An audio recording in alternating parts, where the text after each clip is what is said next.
بسم اللہ الرحمن الرحیم۔ السلام علیکم۔ آپ دیکھ رہے ہیں چوتھا ستون، میں ہوں جواد فیضی۔ گزشتہ ویلاگ میں ہم نے آپ سے یہ کہا تھا نا کہ یا گزشتہ سے پیوستہ درمیان میں آؤٹ ڈور کا اگر کوئی آ گیا ہو ہمارا پروگرام تو، لیکن میں نے یہ بات کہی تھی کہ ایک بات کریں گے، ایک ویلاگ پورا کریں گے کہ وہ جو تھے نا عمران خان کے سیاسی کزن، وہ جو اپنے موزے اور جرابیں بھی کینیڈا میں رکھ کے آ گئے تھے، سامان بھی نہیں لے کے آیا۔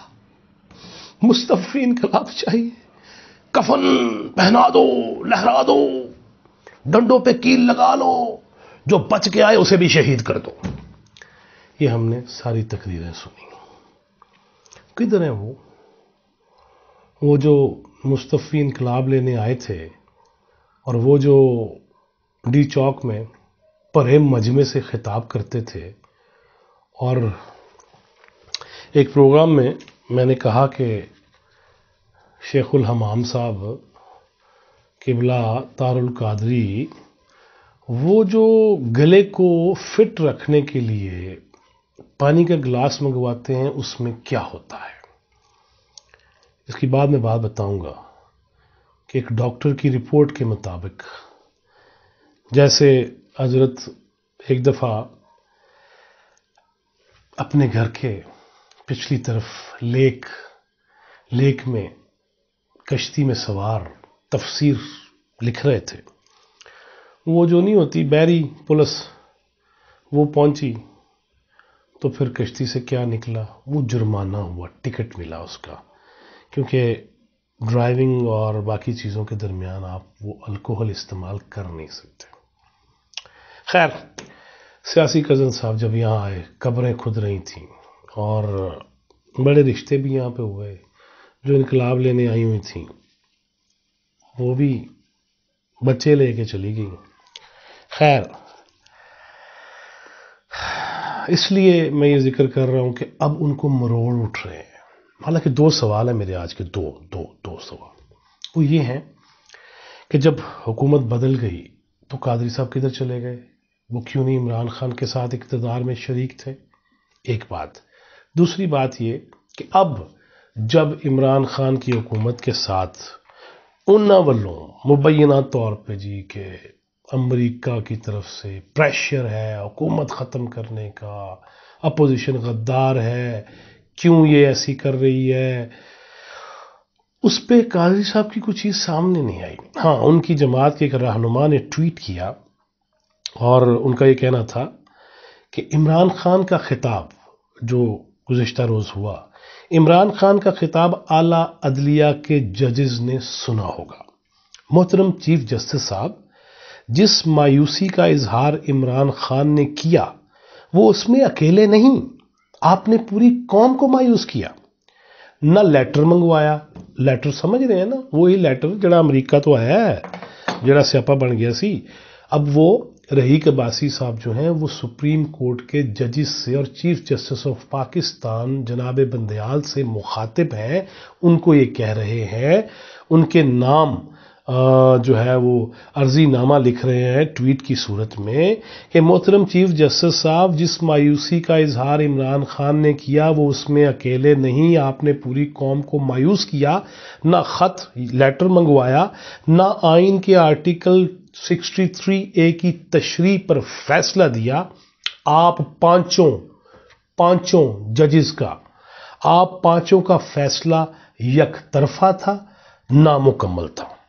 اوکے جی، اب یہ اسی سیاسی کزن کی جماعت کے رہنما وہ یہ چیف جسٹس آف پاکستان کو کہہ رہے ہیں۔ اوکے، اب میں آپ سے جو چند باتیں وہ ڈسکس کروں گا۔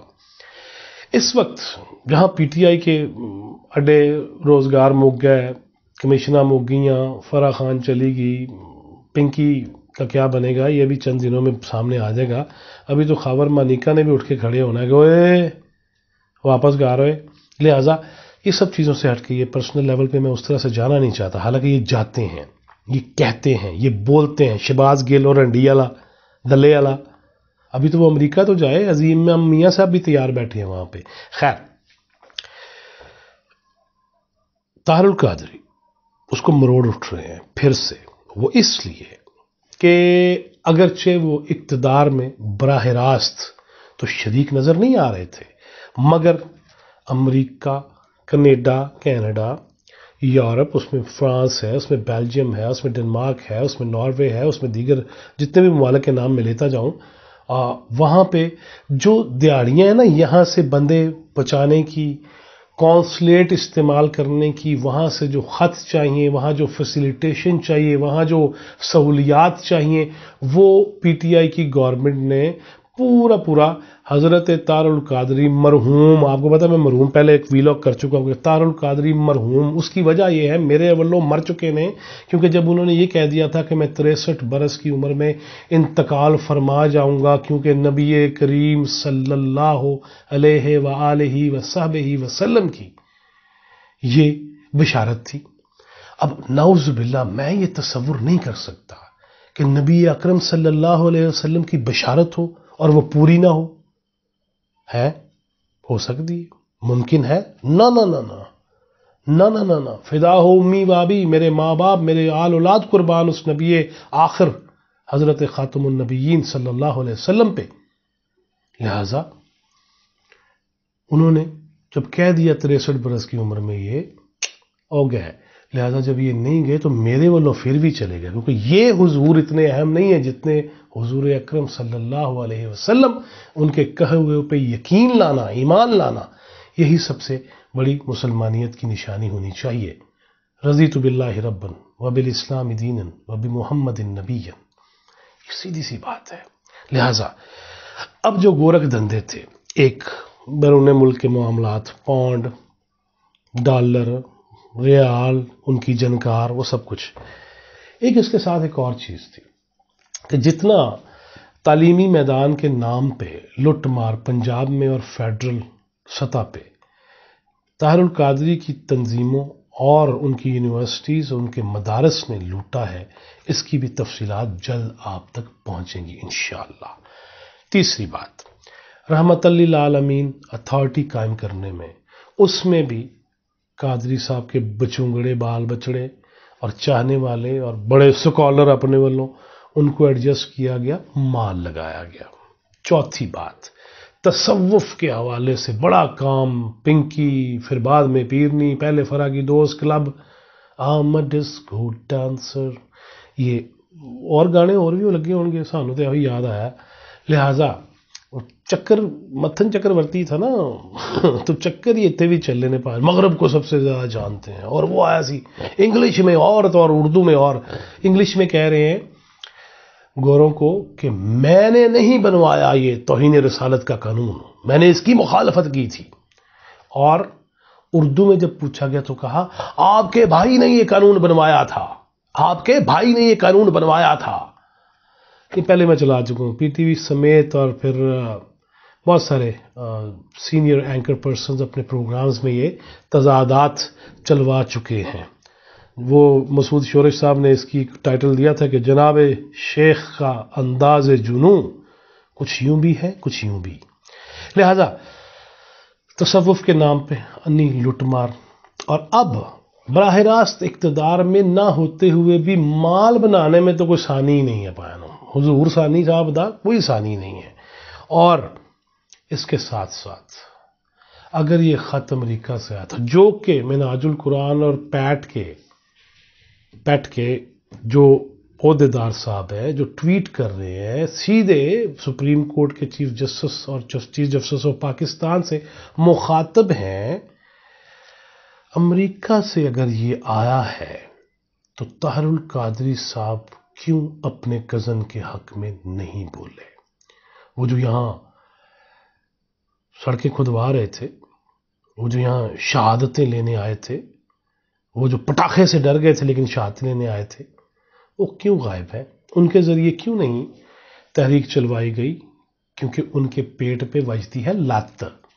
اب آخر میں آپ کو ایک اور بات بھی بتا دیں، ماڈل ٹاؤن کا سانحہ ہوا جس دن وہ ہوا تھا، اس دن پی ٹی وی پہ اسٹیٹ رن چینل پہ بیٹھ کے میں نے نہ صرف افسوس کا اظہار کیا، بلکہ یہ اس وقت بھی کہا تھا کہ اس کو غیر جانبدارانہ تحقیقات ہونی چاہیے. تحقیقات میں تو نیوٹرل بندہ ہو سکتا ہے نا یار, وہ تو جانور نہیں نا ہوتا, اس کا تو کام ہی یہی ہے جو انویسٹیگیٹ کریں گے, جو تحقیقات کریں گے. یہ نہ صرف مطالبہ کیا تھا, افسوس کا اظہار کیا تھا. لیکن ایک بات آپ کو بتا دوں, اسی دن طاہر القادری کے سابق میڈیا مینیجر, اس کے بیٹے کے بہت قریبی دوست رضا, اس کا پروگرام بھی چلا. اس میں جو انکشافات کیے تھے وہ دوبارہ کسی نے آپ کو پروگرام ہی مجھے لگتا ہے وہ ڈاؤن لوڈ کر کے نا ریپروڈیوس کرنا پڑے گا اور آپ کو دکھانا پڑے گا. تو ماڈل ٹاؤن کا واقعہ ہوا, پتہ ہے ماڈل ٹاؤن کے واقعے میں کیا ہوا؟ اس وقت سب سے زیادہ جان پتہ ہے, بڑے لوگ کہہ رہے ہیں جی او جی دیکھیں جی 5 دن میں آئین کا معاملہ تو سپریم کورٹ نے حل کر دیا, اتنے سال میں ثانیہ ماڈل ٹاؤن کے جو مظلوم ہیں ان کو انصاف نہیں ملا. میں دسا ہوں, وہ مشاہد اللہ خان مرحوم نا سینٹ کے اندر تقریر کر رہے تھے, تو انہوں نے ایک جملہ کہا کہ جس دن آزادانہ غیر جانبدارانہ تحقیقات ہوئیں, ثانیہ ماڈل ٹاؤن کے سارے بانڈے بھی پھوٹ جائیں گے اور کلئی کھل جائے گی. میں نے اجلاس کے اختتام کے بعد, پتہ تو مجھے بہت ساری چیزوں کا تھا, انفیکٹ مجھے پتہ تھا, میں نے پہلے ویلاگ میں کہہ چکا ہوں, میں جانتا ہوں حضرت شیخ الامام کو, لہٰذا میں نے مشاہد اللہ خان مرحوم اللہ غری کرامت کرے, میں نے انہیں کال کی کہ پایا نا یہ کی کیا اتنا تسی آج؟ اس نے کہا یار آپ کو پتہ ہے جواد, پتہ ہے شہزادیا, یوں کر کے اس نے بات کی, جگر تینوں سارا پتہ. میں کہا پتہ تھا گل کی. انہوں نے کہا جس دن یہ واقعہ ہوا ہے اس سے ایک دن پہلے وہ فون کالز ٹریس کی گئی ہیں, باہر سے بیٹھ کے جو کی گئی تھیں, قصور, اوکاڑا, شیخوپورہ, گجرانوالا, نارنگ منڈی, ادھر سے لوگوں کو بلایا گیا, بدماشوں کو ادھر سے بلایا گیا جو حضور کے فدائین تھے, جو جان فدا کرنے کے لیے تیار تھے, جو اب بھی ہیں. وہ کہتے ہیں حضور انہوں کا نال آگے بھی چمی جا رہے ہوں, وہ ان کو بلایا گیا کہ اسلحے کے ساتھ آؤ, نہیں تو خالی تو آ جاؤ نا, اسلحہ ہے. پہلی گولی کہاں سے چلی؟ اگر آزادانہ تحقیقات ہو گئی تو جو اس میں گئے دنیا سے, جو ناحق مارے گئے, اس پہ افسوس کم نہیں ہے. لیکن اگر کسی نے مروائے ہیں اس کو بھی پکڑ ہونی چاہیے, اس کی بھی پکڑ ہونی چاہیے. لہٰذا یہ بھی ڈر پڑ گیا ہے اب کہ اگر وہ سارا مسئلہ پھر کھل گیا تو سمجھو سارا پانی ڈل گیا, ڈرم ہو جانے نے خالی, اور چیزیں ہوں گی اب سامنے. رانا ثناء اللہ اگر آ گیا وزیر داخلہ, جو کہ آ جائے گا, جناب زرداری نے جو کہہ دیا ہے, تو پھر دیکھنا استاد جی قادری صاحب رمضان میں دیہڑی لگانے بھی اب اس طرح نہیں آتے. کیوں؟ پتہ ہے نا چیزیں کھل جانی ہیں. لہذا یہ مروڑ ہے اور یہ وہ چیزیں ہیں. تو میں نے تو اس ٹویٹ کے جواب میں یہی کہا کہ قبلہ عباسی صاحب اسی بندے کو بلائیں, کزن کو بلائیں, وہ پھر آئے سپریم کورٹ کے سامنے, پھر شلواریں لٹکائے جنگلوں پہ, پھر قبریں کھدوائے, اور خود آئے نا جو موزے بھی چھوڑ کے آ گیا تھا, وہ آئے اور آ کے سپریم کورٹ سے یہ مطالبہ کرے اور اپیل دائر کر دیجئے. قادری صاحب کرتے, پہلے بھی تو سپریم کورٹ گئے تھے نا ملکہ کی غلامی کا حلف اٹھانے والے, اور دہشت گردی کے خلاف فتووں کے وہ جو کتاب تھی اس پہ دیباچہ ایک یہودی جوئل ہیورٹ اس سے لکھوانے والے, ایک کرسچن جس کا بیک گراؤنڈ بھی یہودی تھا اس سے لکھوانے والے. آئے نا, آؤ تے سی پائن ایک باری تے آؤ, میدان سے آؤ, کنٹینر لاؤ نا. قادری صاحب کے معاملات جو آج کل باہر ہیں اس پہ بھی بات کریں گے, اور آپ کو جو میں نے پہلے کہا ویلاگ کے اندر کہ بہت سارے فائنانشیل ایشوز, میٹرز وہ ڈسکس کریں گے. تارکین وطن کو بھی اب آہستہ آہستہ پتہ لگ جاسی کہ پی ٹی آئی نے اور حضور نے کیا کیا ہے. حضور کا آخری واقعہ میں پھر سنا دیتا ہوں. حضور چھڈو یار, دفع کرو, پھر کبھی بات کریں گے. وہ کہتے مبارک ہو مبارک ہو. آپ نے بھی نا دھرنے دے کے جو ہمارا وقت ضائع کروایا نا, 4.5 سال, مبارک ہو کہ لعنت ہو، مجھے سمجھ نہیں آ رہی، لعنت ہی ہو بس، اللہ معاف کرے۔ لاؤ دیہڑیاں بو کوڑیاں تے مرا موجہ کرو، ایک دو بیاہ اور کر لو، حرم میں اور لونڈیاں بھی رکھ لیں، کسی دن اس پہ بھی بات کریں گے۔ ٹل نیکسٹ ویڈیو، اللہ حافظ۔